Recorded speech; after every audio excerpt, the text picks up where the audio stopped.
Change yourself and not the world. Long ago, people lived happily under the rule of a king. The people of the kingdom were very happy as they led a very prosperous life with an abundance of wealth and no misfortunes. Once, the king decided to go visiting places of historical importance and pilgrim centers at distant places. He decided to travel by foot to interact with his people.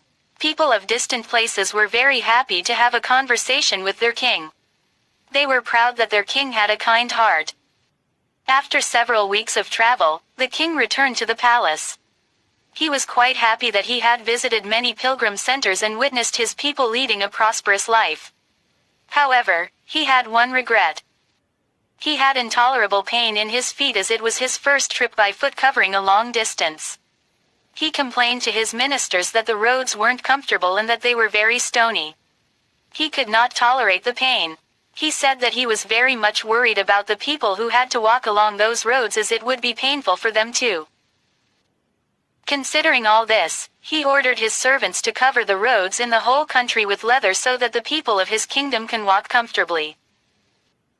The king's ministers were stunned to hear his order as it would mean that thousands of cows would have to be slaughtered in order to get sufficient quantity of leather.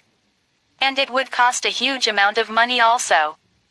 Finally, a wise man from the ministry came to the king and said that he had another idea. The king asked what the alternative was. The minister said, "Instead of covering the roads with leather, why don't you just have a piece of leather cut in appropriate shape to cover your feet?"